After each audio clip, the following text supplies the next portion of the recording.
Focal length पे क्या फर्क पड़ेगा ये वाला होगा यहाँ तक। चलो इफेक्ट आप मीडियम, ठीक, खड़े हो जाए दिव्य जी। कहाँ थी इतने सालों तक?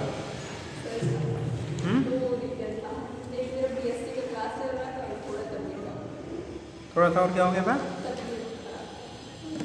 कभी इतना लंबी लंबी छुट्टी मारोगे बेटा तो नीट एग्ज़ाम कैसे होगा? हाँ, अरे अगली बार देना, पिछली बार देना बेटा, बहुत मेहनत करनी पड़ती है, क्यों जी, है ना? आधे तो बच्चे इसमें कंफ्यूजन में रहते हैं कि अगली बार देना तो अभी कुछ पढ़ने की ज़रूरत नहीं है। अरे बहुत एक बार में, ठीक है, आपको अगर सिलेक्शन चाहिए तो कहते हैं ना जी जान लगाना पड़ता है, और वो भी बेस क्लियर रहे तब, ठीक, क्या हो, बेस आपको एकदम परफेक्ट होने चाहिए 12th लेवल, और प्लस फिर 1 ईयर कम्प्लीटली क्या फुल्ली आपका क्या हो 100% आपको किसी पे कुर्सी पे आपको हो रही है, तब जाके मैनेज होता है। क्या हो जाता 6 महीने में? अब हो जाएगा जब पढ़ लिया है तब, ठीक, वो तब हो जाएगा जब आप परफेक्ट हो, केवल आपको रिवाइज करने की ज़रूरत, ठीक। चलिए देखिए,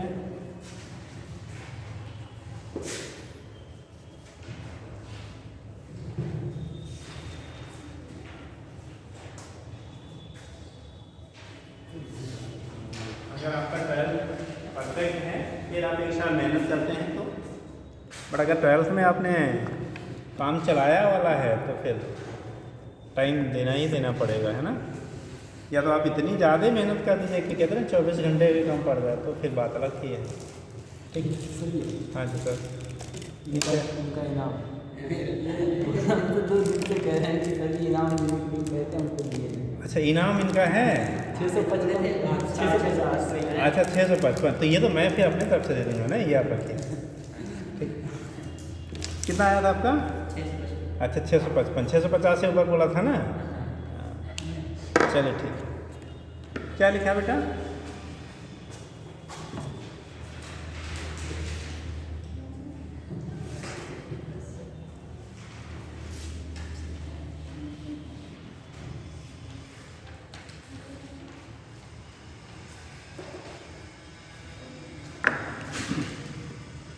तो इफेक्ट आप मीडियम आपने कर लिया था, अगर मीडियम आपकी चेंज हो रही है, ठीक, मीडियम की वैल्यू क्या हो रही है आपकी, चेंज हो रही है, तो फोकल लेंथ और पावर पे क्या इफेक्ट होते हैं वो चीज़ें आपको डिस्क्राइब कर दिया गया था, ठीक। क्या होता था बेटा, फोकल लेंथ इंक्रीज कर रहा था या डिक्रीज कर रहा था, और पावर की वैल्यू डिक्रीज करती है। पावर की वैल्यू क्या होती है आपकी, डिक्रीज करेगी, फोकल लेंथ आपका इंक्रीज करेगा। स्पेशली वाटर की कंडीशन बताई गई थी। वाटर के केस में क्या होता है, खड़े हो जाओ वास्तु जी, कहाँ थे आप? सबसे जो इफेक्टिव हो पता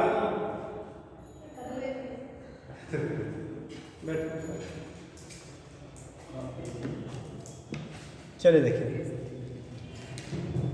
तो उस कंडीशन में क्या होगा, वहाँ से फोकल लेंथ पे क्या इफेक्ट होगा, कैसे वेरी होता है बेटा, वो चीज़ आपको बता दी गई थी। मीडियम का बोला गया था। वाटर के केस में जब हम लोगों ने बात किया था तो एयर के रिस्पेक्ट में वाटर में फोकल लेंथ कितने टाइम्स हो जाता है, आप लोग कर देते बेटा, खड़े हो जाओ, 4 गुना। पावर कितना हो जाता है, 2 गुना। अब तुक्का मार रही है, तो याद किए एक तो तुक्का मार दिया, हाँ नहीं आपने जी। अरे रिकॉर्ड कैसे टूट गया तुम्हारा, हाँ कहाँ पड़ा है तुम्हारे, अच्छा खराब है। चलो बताओ, फोकल लेंथ कितने टाइम से इंक्रीज करता है,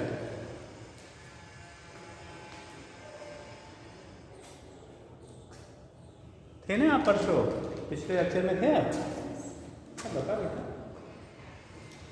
जी। पावर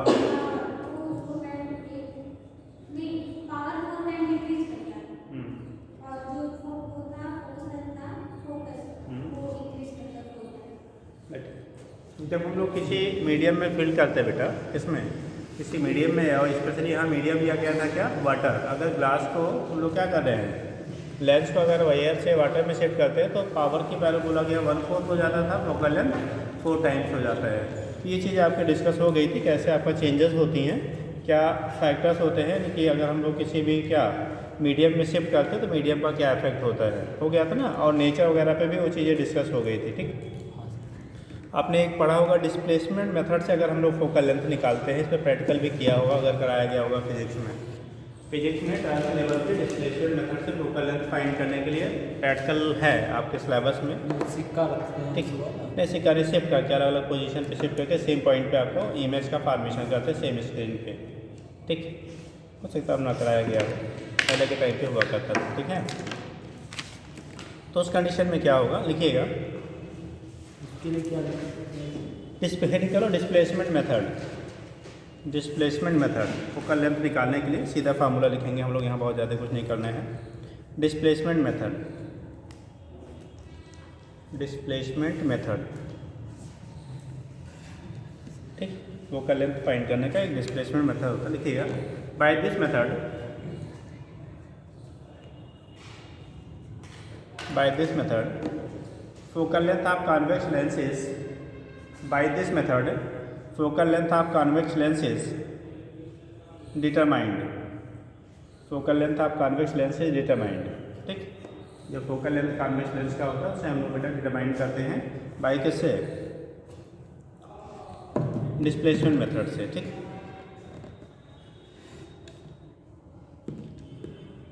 देखिए कंसीडर, इसमें करते क्या बेटा, इसको कैसे समझ लो बेटा, लेंस लेते हैं। ठीक, lens object and screen, lens के दो डिफरेंट पोजीशंस के लिए, लेंस के दो डिफरेंट क्या पोजीशंस के लिए जो इमेज आपका बनता है वो सेम पोजीशन पे ऑब्टेन करते हैं। वो क्या करेंगे हम लोग, सेम पोजीशन पे ऑब्टेन करते हैं। अगर आपका ऑब्जेक्ट और स्क्रीन के बीच का डिस्टेंस बेटा equal or greater then 4f होता है, कितना, equal or greater then 4f, तभी इस मेथड से हम लोग फाइंड आउट कर सकते हैं। पहला अप्लीकेबल होगा, ठीक है, distance between the object and screen must be equal or greater than कितना, 4f। ठीक, पहला कंडीशन क्राइटेरिया पूछा जाता तो ये रहेगा। दूसरी केसेस होती है अगर आपको स्क्रीन और ऑब्जेक्ट के बीच का डिस्टेंस जो आपका है, स्क्रीन पे इमेज बनेगा, दैट मीन्स इमेज और ऑब्जेक्ट आप कह सकते हो, ऑब्जेक्ट और स्क्रीन के बीच का डिस्टेंस अगर आपका क्या है, इक्वल आर ग्रेटर देन 4 है तो अप्लाई करेंगे। उसी को हम लोग कैपिटल डी से यहाँ रिप्रेजेंट करते हैं। इनको हम किससे रिप्रेजेंट करेंगे, कैपिटल डी से।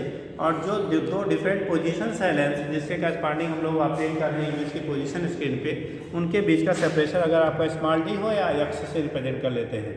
ठीक, जब आपने कैपिटल उसमें स्मॉल डी के टर्म में पढ़ा होगा तो फोकल लेंथ का फार्मूला वहाँ पढ़ा, कैपिटल डी का स्क्वायर माइनस स्मॉल डी का square upon 4 into capital D. अगर एक्स के टर्म में आपने पढ़ा होगा तो वही ले लेते हैं capital D square minus x square upon कितना, 4 इंटू कैपिटल डी, जैसा भी आपने पढ़ा हो। तो उसके बेस पे हम लोग फाइंड आउट कर लेते हैं किसकी वैल्यू, जो आपका फोकल लेंथ होगा डिस्प्लेसमेंट मेथड से। तो लिख लीजिएगा, if an object and screen, if an object and screen is placed at distance, if an object and screen is placed at a distance d, at distance d, magnitude d greater than 4f, d greater than कितना बेटा, 4f, d greater than 4f, focal length से बढ़ जाएगा, 4f से ज़्यादा होना चाहिए, मतलब 4 टाइम्स ऑफ f से भी क्या हो, ग्रेटर, मिनिमम वैल्यू 4f होता है, बट जब नॉर्मली हम लोग करते हैं तो मोर देन 4f लिया जाता है। ठीक, 4f लिखिए, देन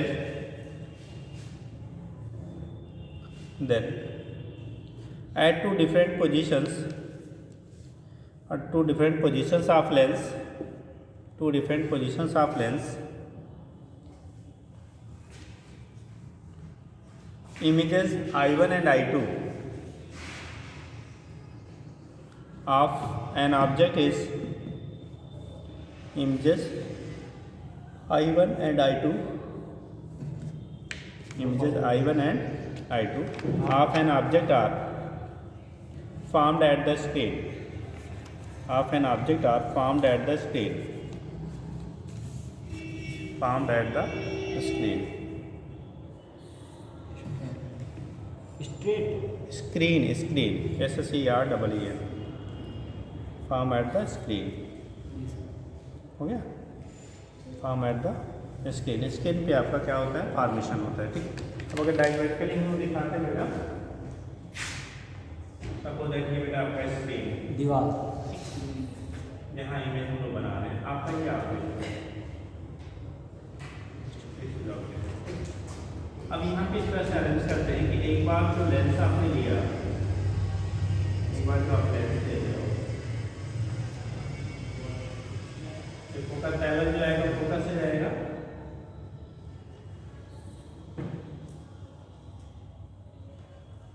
और इसके दूसरी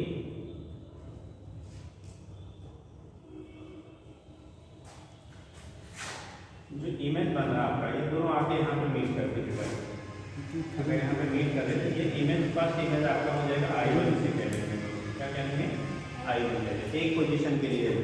सेकंड पोजीशन अगर इसका हम लोग इस तरह से अरेंज करते हैं लेंस को, ठीक, ये सेकंड जो आपका इमेज आपका फॉर्म हो रहा है वो भी आपको स्क्रीन पे ही बनेगा। कहाँ पे बने, स्क्रीन पे बने।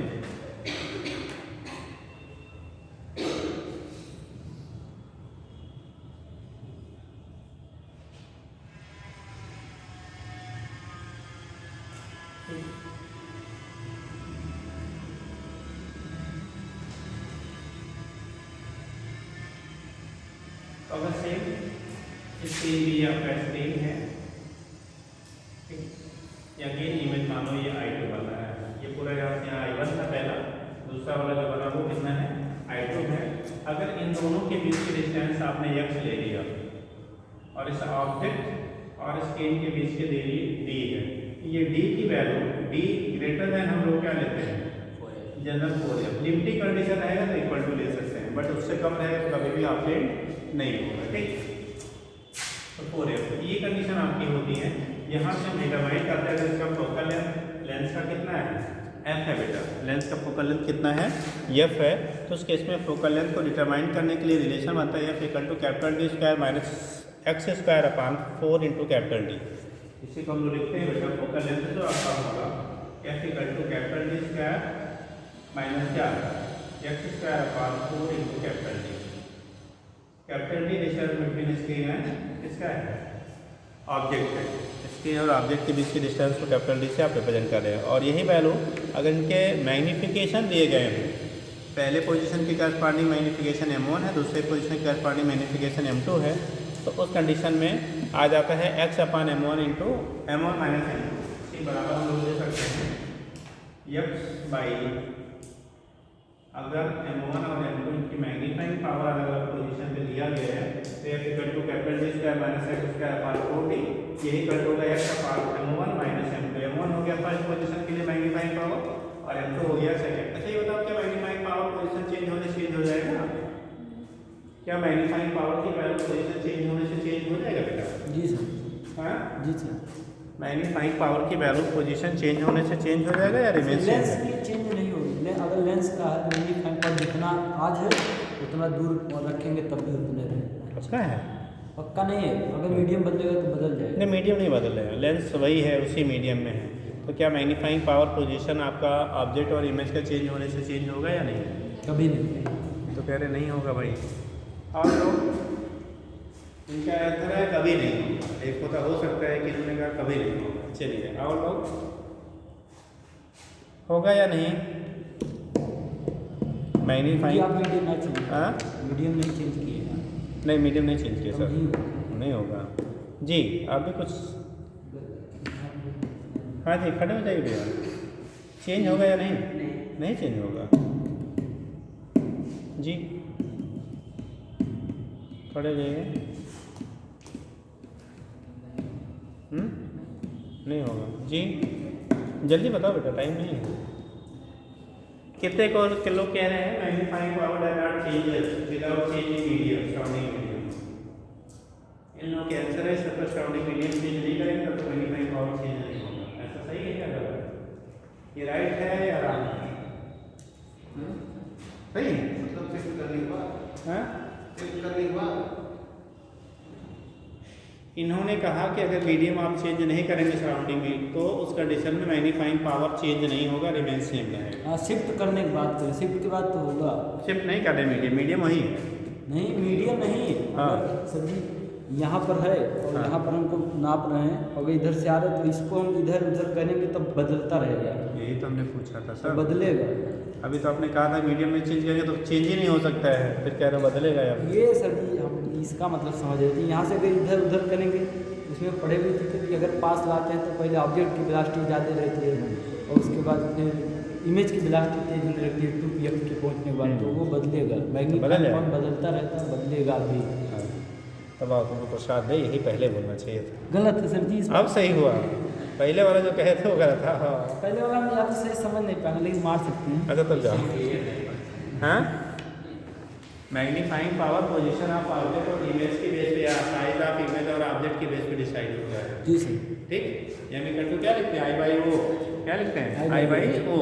तो अभी देखो यही फोटो में देखो यार, पहले जब यहाँ पे रखा था तो इमेज इतना बड़ा बना था, अभी जब हमने इसकी पोजीशन यहाँ से की तो इमेज की साइज क्या होगी, इतनी रिड्यूस कर ली, तो चेंज नहीं होता है। जी sir.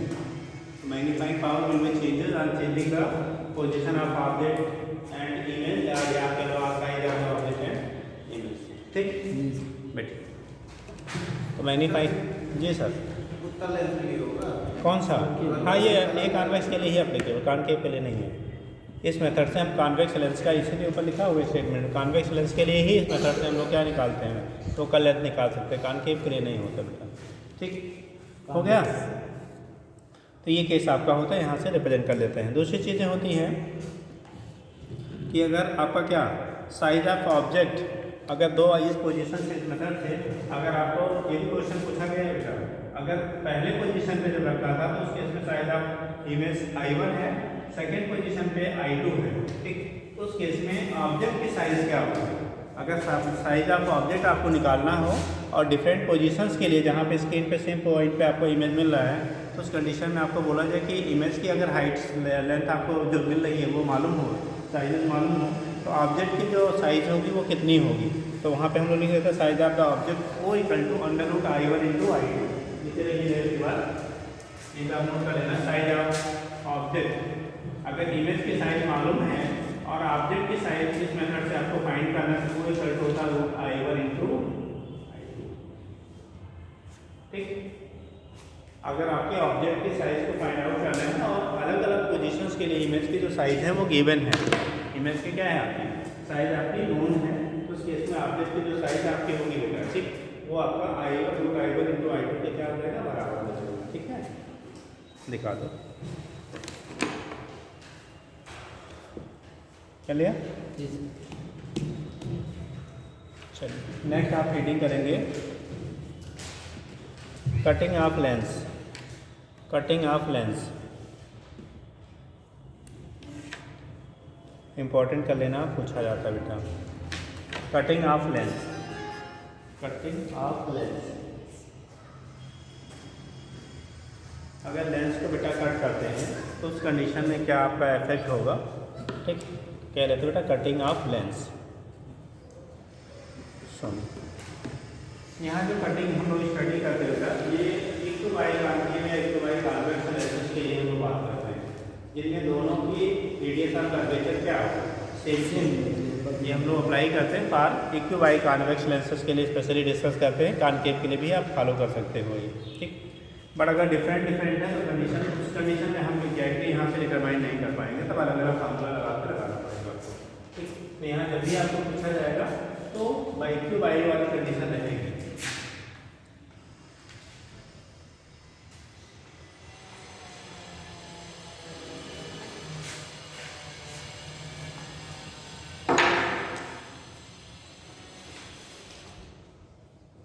Cutting of lens, cutting of lens, cutting of lens, lens की कटिंग की क्या कंडीशन बनेगी। ठीक है, कैसे आप कट करेंगे, कैसे इमेज का फॉर्मेशन होता है। देखो किसी लेंस के बेटा जब हम लोग कट करते हैं तो समझ लेंगे कटिंग हम लोग साइड से करते हैं, एक perpendicular to the principal axis और एक होता है along the principal axis. Principal axis के अलाउंड काटिए ऐसे ऐसे में, और दूसरा वर्टिकली आप कट करिए। तो जब कटिंग करते हैं तो उस केस में हमारा क्या होता है, जो फोकल लेंथ और पावर वगैरह होंगी बेटा वो कैसे मॉडिफाई कैसे चेंज होंगी, ये मतलब हमारा प्रिंसिपल एक्सेस बेटा। अगर इनकी रेडियस हम लोग सेम लेते हैं बेटा, इक्विबाई कॉन्वेक्स लेंस की बात की जाती है, ठीक। अगर इक्विबाई कॉन्वेक्स लेंस ले रहे हो, ठीक, फोकल लेंथ सबको दैट एफ है और पावर की वैल्यू क्या है, सी है। रिफ्रैक्टिव इंडेक्स मटेरियल की म्यू है, ठीक। चलिए आप बता दो, अगर इसका कट कर दे लेंस को, उसकी रिफ्रैक्टिव इंडेक्स जो होगी उसकी वैल्यू चेंज हो जाएगी या रिमेन सेम हो जाएगी? Refractive index will be changes और रिमेन सेम, चेंज हो जाएगी, ठीक। तो उस केस में रिफ्रैक्टिव इंडेक्स की वैल्यू क्या होगी, चेंज हो जाएगी। आप चेंज हो जाएगी, आप पढ़ेगा जी। अगर लेंस को कट कर दे तो उसकी रिफ्रैक्टिव इंडेक्स की वैल्यू चेंज हो जाएगी या वही रहेगी? अरे कैसे भी काटते हैं, जैसे भी काटते हैं। रिफ्रैक्टिव इंडेक्स हमने रिफ्रैक्टिव इंडेक्स म्यू कुछ पढ़ते हैं बता रही म्यू या एम हमने रिफ्रैक्टिव इंडेक्स पूछा है, म्यू या एम से लिखेंगे, चेंज हो जाएगा। कैसे से काटेंगे?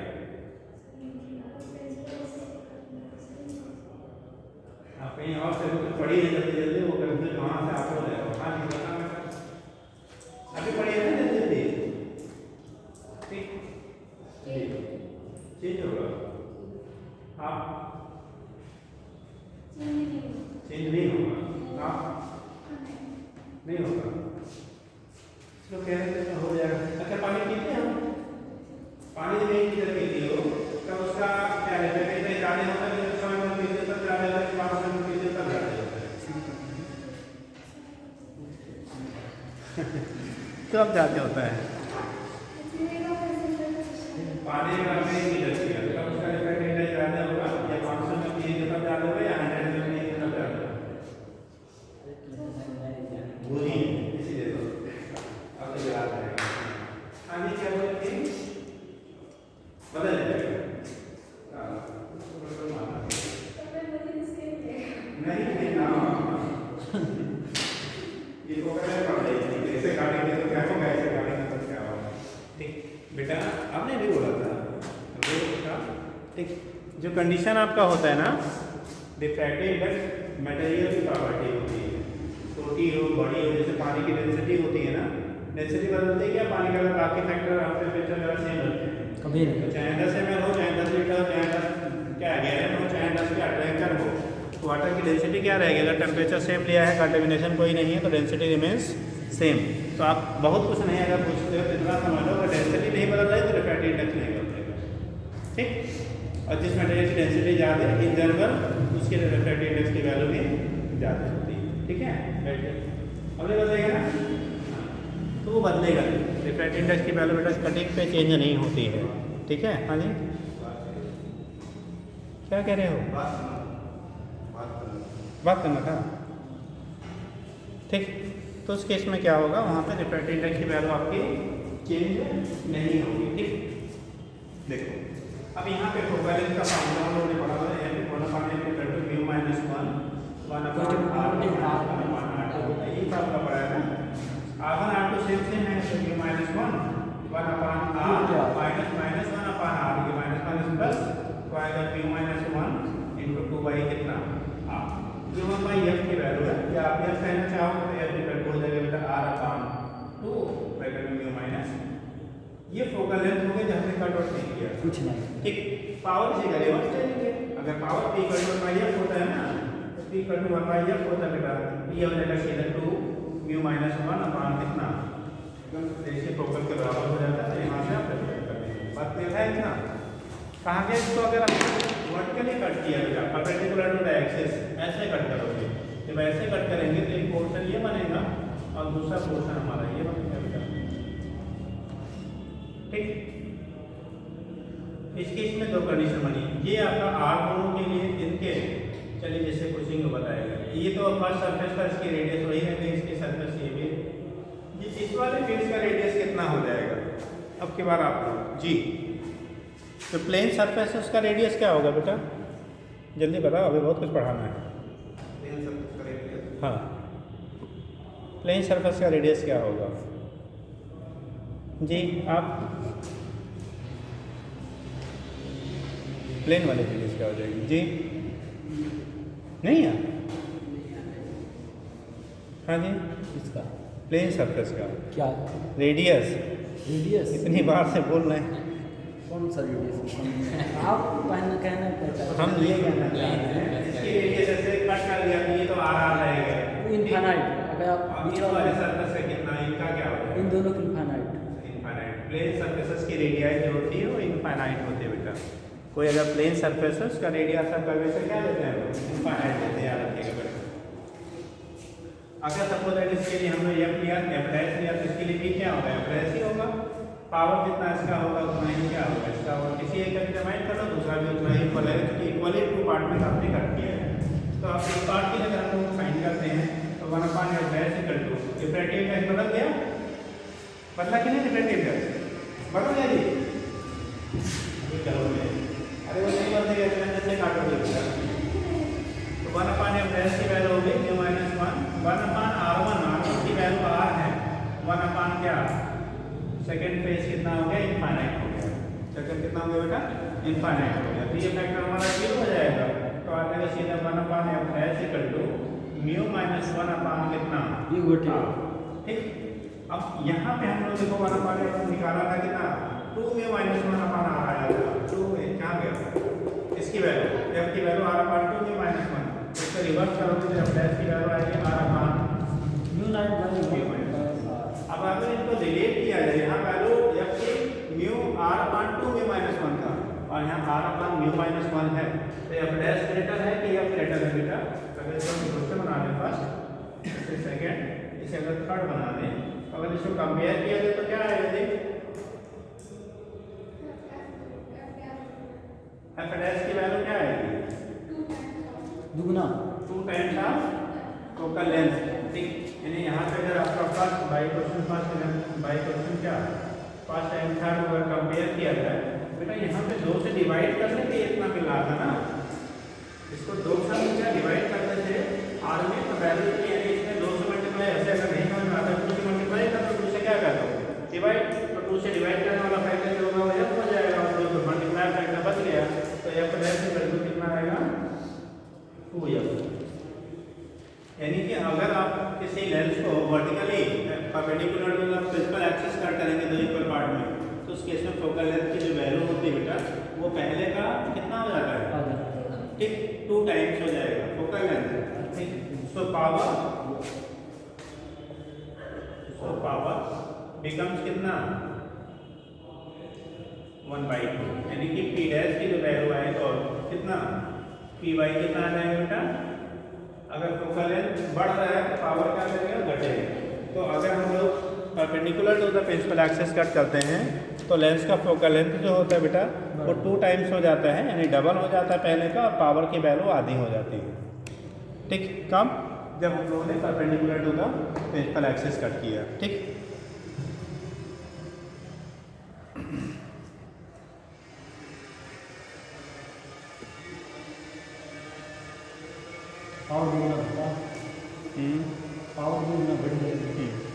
और इमेज की इंटेंसिटी कोई इफेक्ट होगा कि नहीं? होगा। इंटेंसिटी ऑफ इमेज में चेंज आना, इंटेंसिटी में चेंज नहीं होता क्योंकि जो भी लाइट यहाँ से इंटर करेगी तो वो टोटल का टोटल यहाँ से भी कर जाएगी। Intensity will remain same but power and focal length will be changes. ठीक, याद रखिएगा, पूछा जाता है, बार बार रिपीट होते रहते क्वेश्चन। ये था अगर perpendicular to the axis cut किया। अगर अलोंग द एक्सिस कट करते हैं, यहीं पे जाएंगे नहीं ना, if cutting perpendicular to the principal axis, if length is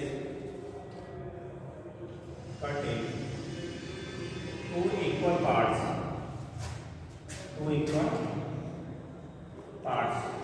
perpendicular to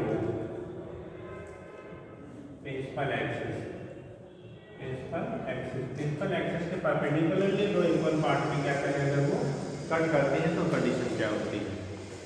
2 equal part में perpendicular to the principal axis अगर कट कर रहे हैं तो सिचुएशन क्या होगा, इसके बेस पे आप यहाँ से रिप्रेजेंट कर लेते हैं। ठीक,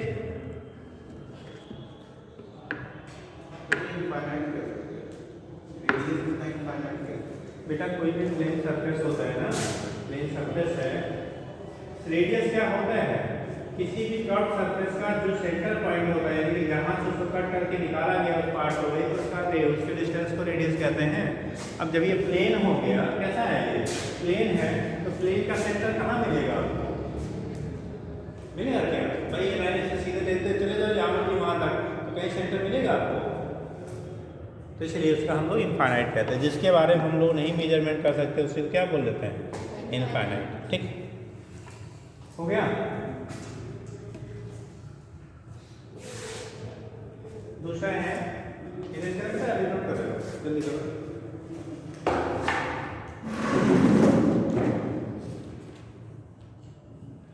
सर इसको इधर से काट देता इधर अच्छा बीच पे अभी उधर से काटना है, अगला वाला काटेंगे।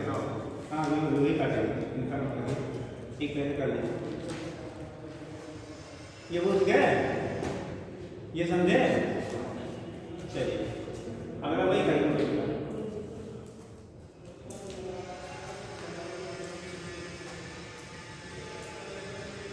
देखिए सेकेंड पॉइंट बनेगा,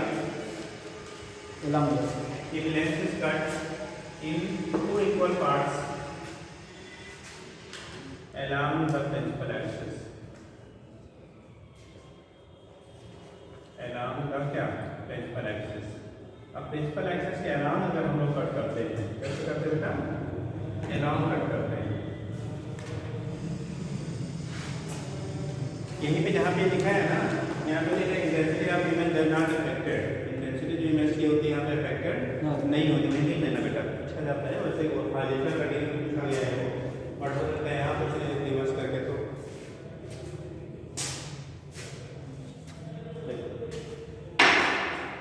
अगर लेंस को हम लोगों ने ऐसे कट कर दिया, रेडियस आपका क्या, रेडियस के कोई इफेक्ट होगा ऐसे कट करने में? नहीं नहीं, इनके रेडियस ऑफ कर्वेचर में कोई इफेक्ट आपका नहीं। ठीक, तो उस कंडीशन में क्या होगा, अब निकालोगे, मान लो इनका एफ डैश है, जितना फोकल लेंथ होगा दोनों का उतना ही होगा, पावर जो होगा वो भी दोनों क्या रहेगा, सेम सेम रहेंगे आपस में। अब एक का फाइंड करो, वही वैल्यू दूसरे के लिए मिलेगी। फर्स्ट के लिए अगर हम निकालते हैं तो 1/f की वैल्यू न्यू माइनस 1/r क्या, रेडियस सेम रह गया तो focal length, material same, radius same, तो फोकल लेंथ का कोई चेंजेस नहीं आएंगे। तो 1/f की वैल्यू हो जाएगी माइनस प्लस, यानी कि म्यू -1 इंटू कितना 2/r। ठीक, इसको आप देख सकते हैं f की वैल्यू r/2 म्यू -1। देखो वैल्यू जो यहाँ पे फोकल लेंथ आपको मिल रहा है, f की जो वैल्यू है, ये मेरी बड़ी वैल्यू आपको फर्स्ट इक्वेशन से यहाँ पे भी है। तो फोकल लेंथ की वैल्यू कोई चेंज हुआ, अगर फोकल लेंथ चेंज नहीं हो रहा है, पावर की वैल्यू नहीं क्या रहेगी, रिमेन सेम रहेगी। तो f डैश की वैल्यू आ गई है r/2। ठीक, एंड p डैश की वैल्यू भी क्या हो जाएगा, f में चेंज नहीं हो रहा तो पावर रिमेन सेम। यानी कि अगर हॉरिजॉन्टली हम कट करते हैं अलोंग द प्रिंसिपल एक्सिस, अगर लेंस को कट करते हो तो उस कंडीशन में focal length and power will remains same. हाँ,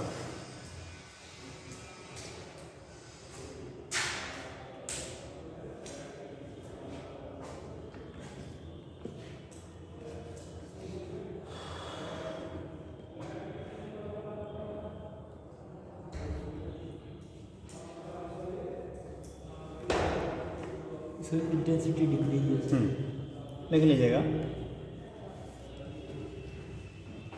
बोले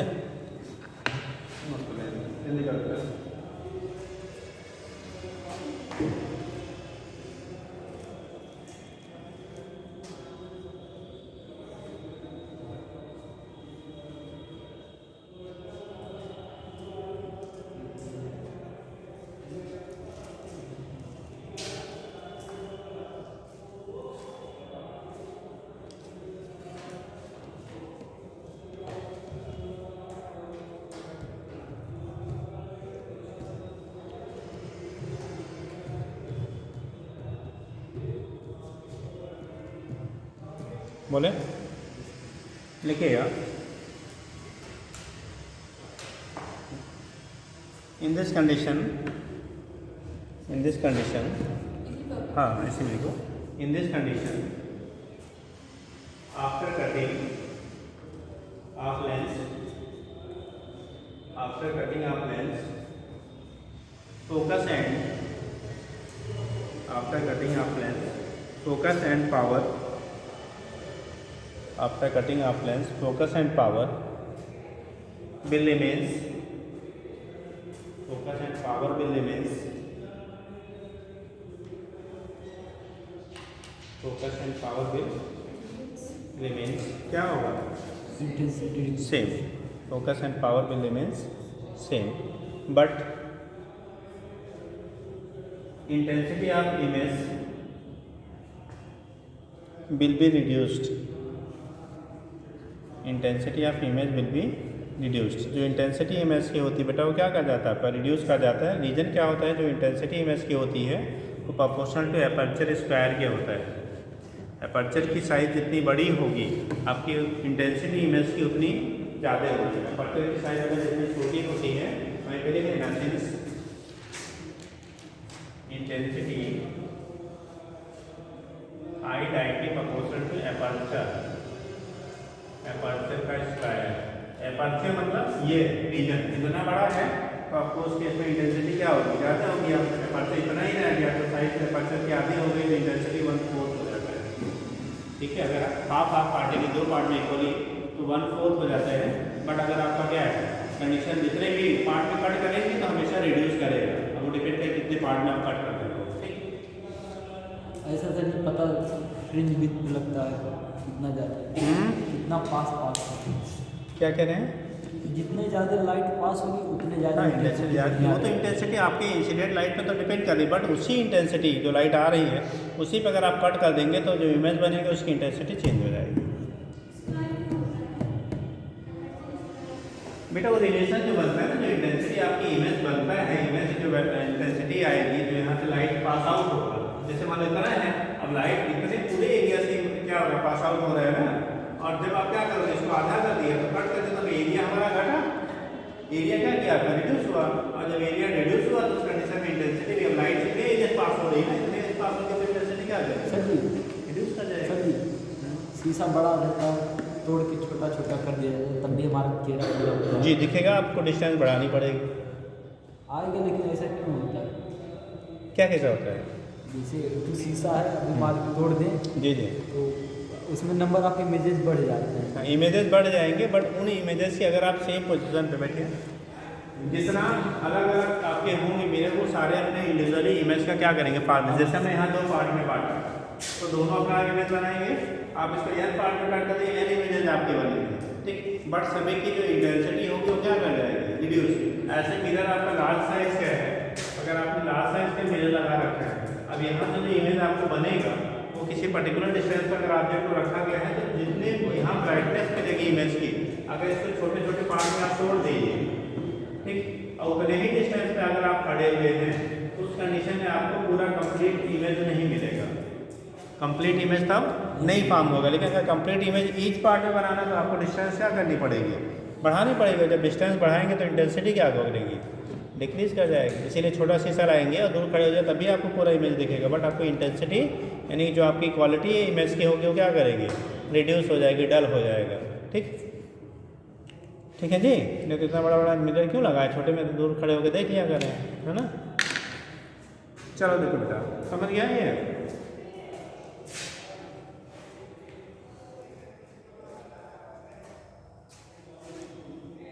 ये तो कटिंग की कहानी हो गई, जो हम लोग कट करते हैं उसी का उल्टा हो जाएगा तो ज्वाइन कर दिया जाए।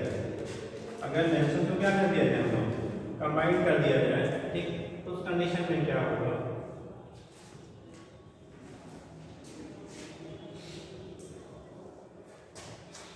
अगर कि कॉम्बिनेशन ऑफ लेंसेज, अगर लेंस को कंबाइन करते हैं तो लिखिएगा combination of lens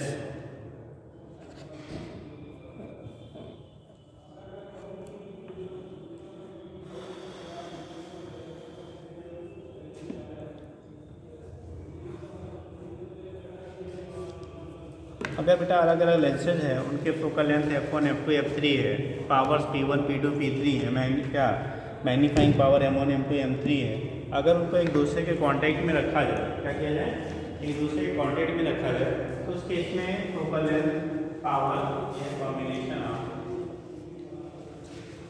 lenses touch कर कॉम्बिनेशन ऑफ लेंसेज, यहाँ पे अलग अलग लेंसेज है, कंडीशन रखी गई, एक दूसरे के कांटेक्ट में रखा गया, 2 3 4 जो भी आप रखेंगे, सबके मालूम फोकल लेंथ F1 है, दूसरे का बेटा F2 है, तीसरे वाले का F3 है, पावर P1 P2 P3 है, और magnifying power M1 M2 and M3। इन लेंसेज के focal length F1 F2 F3, power P1 P2 P3 and magnifying power M1 M2 M3 है। जब लेंसेज को हम एक दूसरे के कांटेक्ट में रखते हैं बेटा, तो उनका जो पावर होता है वो सभी के सम के बराबर हो जाएगा, डायरेक्ट एल्जेब्रिक सम। अगर सेम नेचर के हैं तो ध्यान रखना है, नेचर अगर सेम है, अपोजिट नेचर का होगा तो एक का प्लस तो दूसरे का माइनस, फाइनली दोनों के डिफरेंस मिल जाता है, ठीक। पर अगर सेम नेचर के हैं तो उस केस में नेट आपका जो पावर होगा ना, ठीक है, वो सभी के सम के बराबर होगा। फोकल लेंथ क्योंकि P डायरेक्टली ऐड हो रहा है तो इसका फोकल लेंथ का रेसिप्रोकल होगा, तो यहाँ पे ठीक focal length of combination, focal length of combination, अगर कॉम्बिनेशन का फोकल लेंथ की हम लोग बात करते हैं, फोकल लेंथ ऑफ कॉम्बिनेशन की हम लोग बात करते हैं, तो f की वैल्यू 1/f इक्वल टू होगा 1/f1 प्लस 1/f2 प्लस 1/ कितना f3, f1 f2 f3 ये फोकल लेंथ हो जाएगा कॉम्बिनेशन का focal length f1 1/f1 plus 1/f2 plus 1/f3। हम लोगों ने पढ़ा था बेटा क्या, कैपेसिटर। जब कैपेसिटर आपको पढ़ाया गया था तो उसके से बोला गया था कि कॉम्बिनेशन का जो फोकल लेंथ होता है, अगर ऐसे कॉम्बिनेशन का जो आपका क्या हुआ कैपेसिटेंस वहाँ होता था, जब सीरीज में हम लोग कनेक्ट करते थे, तो वो जो सबसे लीस्ट वैल्यू ऑफ कैपेसिटेंस होता था उससे भी क्या ग्रेटर की सर, क्या सर, अगर सीरीज में आप जोड़ते थे कैपेसिटेंस को, उस केस में उनका इक्विवेलेंट कैपेसिटेंस की वैल्यू जो स्मॉलेस्ट वैल्यू होती है उससे स्मॉलर होता था कि लार्जेस्ट वैल्यू से ग्रेटर होता सबसे छोटे से भी छोटा, स्मॉलेस्ट से भी स्मॉलर होता है। इसका मतलब यहाँ पे रेसिप्रोकल सम हो रहा है, दैट मीन्स कॉम्बिनेशन का जो फोकल लेंथ होगा वो सबसे least value of focal length जो है उससे भी क्या हो जाएगा, स्मॉलर हो जाएगा, ठीक। चलिए पावर बढ़ेगा, power of combination, P1 plus अगर पावर की हम लोग बात करेंगे तो पावर ऑफ कॉम्बिनेशन हो जाएगा P की value P1 plus P2 plus कितना रेजिस्टेंस की वैल्यू होगी वो P1 plus P2 plus P3 की क्या हो जाएगा, सम के बराबर है। ऐसे आए समान जो भी और रहेंगे, ठीक। तो P1 plus P2 plus P3 magnifying power जो होता है उनके प्रोडक्ट के सम के क्या प्रोडक्ट के बराबर होता है। अगर एक का मैग्नीफाइंग पावर M1 है, दूसरा M2, तीसरा M3 है, तो रिजल्टेंट के मैग्नीफिकेशन करते हैं बेटा, तो मैग्नीफाइंग पावर होगा कॉम्बिनेशन का मैग्नीफाइंग पावर ऑफ कॉम्बिनेशन, ठीक। जो मैग्नीफाइंग पावर M की वैल्यू होगी M1 इंटू M2 इंटू कितना M3 के बराबर, this is the magnifying power. जैसे हम लोग क्या करेंगे, मैग्नीफाइंग पावर कॉम्बिनेशन का M1 into M2 into M3, focal length reciprocal sum और पावर का है एल्जेब्रिक सम हो जाता है, ठीक। ध्यान रखिए सेम नेचर का है तो प्लस, अगर अपोजिट नेचर का है तो उसमें कॉन्केव ले लिया जाए तो उसका क्या ले लेंगे आप, फोकल लेंथ और पावर नेगेटिव ले लेंगे, ठीक है। तो वो आपको ध्यान रखना है। सर की मल्टीप्लायर होगा, एक दूसरा मैग्नीफाई जितना करेगा दूसरा उसको मल्टीप्लाई करेगा, तीसरा उतना, जितना बढ़ाते जाएंगे वैसे बढ़ता जाएगा, ठीक। अगर दो लेंसेज को साथ पास में रखा गया है तो सीधे f की वैल्यू जो होगी F1 F2 upon F1 plus F2 and P की वैल्यू P1 प्लस P2 हो जाएगा, ठीक। तो ये केस आपके होते हैं, यहाँ से दिखा लेते। लेकिन अगर दो लेंसेज हैं उनको हम लोग क्या है एक पर्टिकुलर डिस्टेंस पे रखते हैं, ये तब के लिए एप्लीकेबल है जो पास हो दो चैनल रखते हैं, ठीक। पास एक दूसरे कॉन्टेक्ट में रखे हुए तब यहाँ से डायरेक्ट आप निकाल लेते हैं। बट अगर लेंसेज एक दूसरे से क्या एक पर्टिकुलर डिस्टेंस पे रखे गए हैं, एक पर्टिकुलर क्या रखे हैं डिस्टेंस पे रखे गए हैं, उस कंडीशन में जो मैग्नीफाइंग पावर होगा कैसे होगा उसको हम लोग डिटरमाइन करते हैं, ठीक। तो लिखेंगे अगला पॉइंट याद नोट कर लीजिए। व्हेन टू लेंसेज, इसको सर ये करके पास पास कर लिया जाए। When to lenses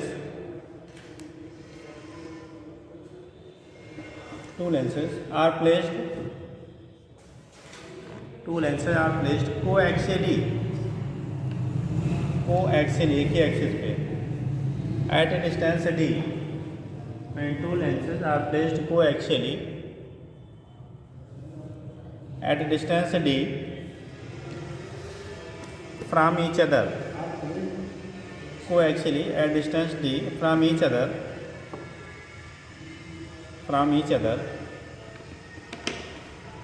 at distance d from each other, लिखिएगा, हो गया। एक दूसरे से कितने d डिस्टेंस पर रहे coaxially from each other, देखिए। then the focal length of combination,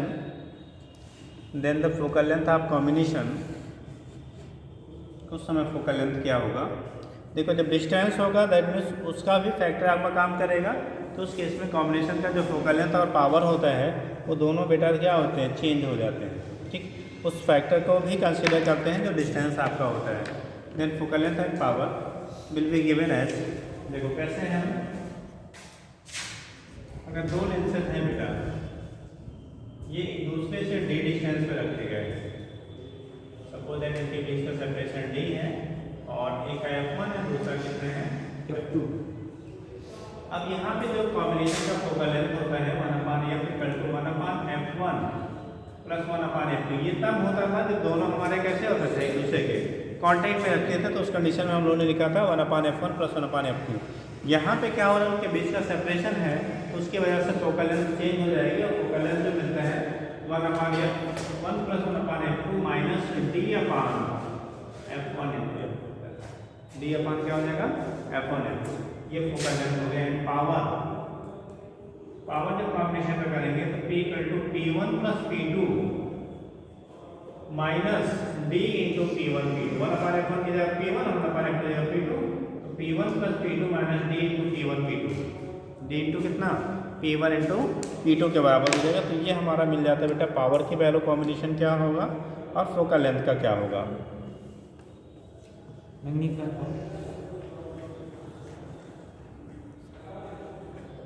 हो गया, चलिए। तो ये तो केस आपके हो गए। अगर हमारे कंप्लीट लेंसेज को हम लोग ऐड करते हैं तो कंडीशन क्या बनता है, ठीक। क्वेश्चन मैग्नीफाइंग पावर के लिए नहीं फार्मूला, पावर को ही पूछे जाते हैं, जब पावर में रखे जाते हैं तब उसको इतना मैग्नीफाइंग होकर लगाते हैं। हो गया बेटा ये क्लियर। नेक्स्ट आता है, अगर पार्ट हैं, लेंसेज के पार्ट हैं, उनको हम लोग कंबाइन करते हैं, एक दूसरे के कांटेक्ट में रखते हैं, तो उस कंडीशन में अब क्या फोकल लेंथ और पावर क्या हो जाएगा।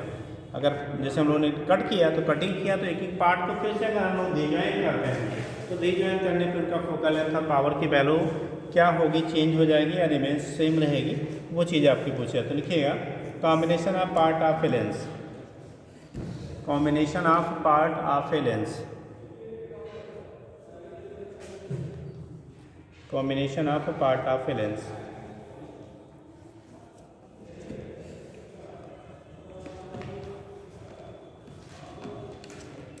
देखो अगर लेंस को बेटा ठीक वर्टिकली आपने कट किया, अगर कोई लेंस है आपने वर्टिकली कट, मतलब ऐसे कट करने, ये हमारा था दो पार्ट है, दोनों जो पार्ट हैं अगर दोनों को एक दूसरे के कांटेक्ट में हमने रखा, दोनों को एक दूसरे के कांटेक्ट में रखा,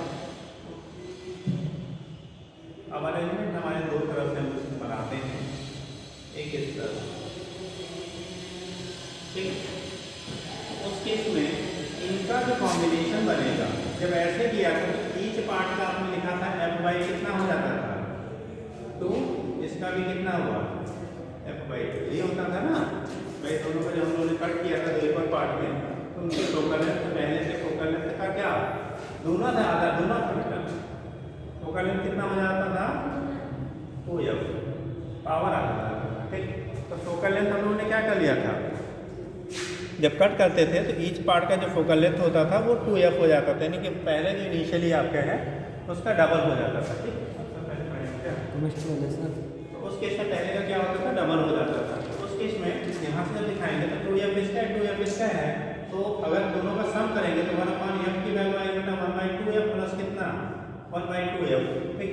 तो ये आ जाएगा 2y कितना 2f, 2 तो कैंसिल आउट हो जाएगा, तो 1/f की वैल्यू हो गई क्या 1/f, दैट इज क्या f की f डैश की वैल्यू कितनी हो गई f के बराबर, f डैश की वैल्यू क्या होगी f के बराबर हो जाता है। तो यहाँ से हम लोग फाइंड आउट कर लेते हैं। ऐसे सेम पैटर्न पे अगर आपका लेंस इस तरह से भी आप अरेंज करते हो तो भी पावर या फोकल लेंथ पे हमारा कोई इफेक्ट आपका नहीं होगा, दोनों की वैल्यू क्या रहेगी मीन्स सेम रहेगी, ठीक। तो ये केस भी आप जो कंडीशन यहाँ पे है ये 2f है 2f है, यहाँ पे भी आप f डैश निकालेंगे तो f के बराबर ही रहेगा, इसके बराबर हो जाएगा जो पहले था। और पावर की वैल्यू भी क्या होगी p के बराबर, यहाँ पे पावर p डैश की वैल्यू क्या हो जाएगी p के इक्वल हो जाएगी, ठीक।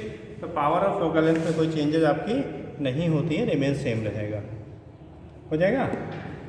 तो पावर एंड फोकल लेंथ करना चेंजेस अगर हम लोग ने किस तरह से एडजस्टमेंट किया, ठीक। अगर अरेंज इस तरह से किया है तो उसके इसमें पावर और फोकल लेंथ में कोई चेंज नहीं होगी। लेकिन अगर कटिंग हॉरिजॉन्टली नहीं किया था तो देखो जल्दी से बता रहे हैं। आज केमिस्ट्री का लेक्चर है क्या? बायो नहीं चलेगा, बायो नहीं चलेगा सर, मेरी गाय। अच्छा से बायो आज नहीं चलेगा,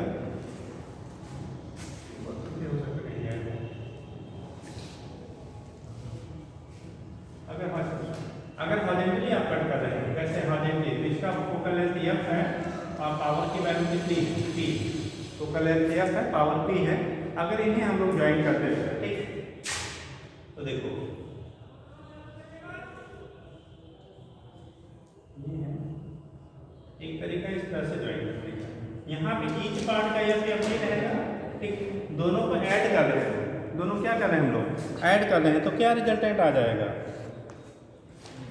इसका? अगर आप डैश का कॉम्बिनेशन में करेंगे तो 1/f डैश की वैल्यू 1/f प्लस 1/, कितना होगा f होगा ना, तो दैट इज 2/f हो गया। f डैश की वैल्यू क्या होगी f/2, तो पावर की वैल्यू क्या होगी बढ़ जाएगी 2p। अरे फोकल लेंथ अगर हाफ होगा तो पावर क्या होगा बेटा डबल हो जाएगा। यहाँ पे ध्यान रखना, यहाँ पे चाहे जैसे भी हमने अरेंज किया था दोनों पावर और फोकल लेंथ रिमेन सेम था, बट यहाँ पे अगर अपोजिट डायरेक्शन में इसको ऐड कर दोगे, कैसे अपोजिट में अगर आप ऐड करेंगे तो उस केस में result will be differ, result जो होगा यहाँ पे चेंज हो जाएगा, नो इफेक्ट पड़ जाएगा।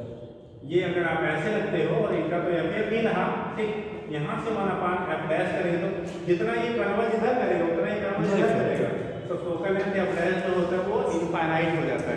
तो यहाँ पे करेंगे 1/f डैश की value 1/f plus -1/f, behaviour reverse हो जाएगा, तो वैल्यू आपकी आएगी 1 - 1 बराबर कितना 0, तो f डैश की वैल्यू आ जाएगी कितनी इनफाइनाइट, और f डैश की वैल्यू इनफाइनाइट तो p डैश की वैल्यू, मतलब अगर रिवर्स करके आपने कनेक्ट कर दिया तो फोकल लेंथ की वैल्यू बेटा इनफाइनाइट हो जाती है, और जब फोकल लेंथ इनफाइनाइट हो जाएगा तो पावर की वैल्यू क्या हो जाएगी 0 हो जाएगी। कर लेंगे रेखा वैसे सीधी चली तो हाँ, तो ये कंडीशन आपका होता है। कटिंग कैसे कर रहे हैं, कॉम्बिनेशन क्या होगा उसके बेस पर रिप्रेजेंट करते हैं। चलिए सर आप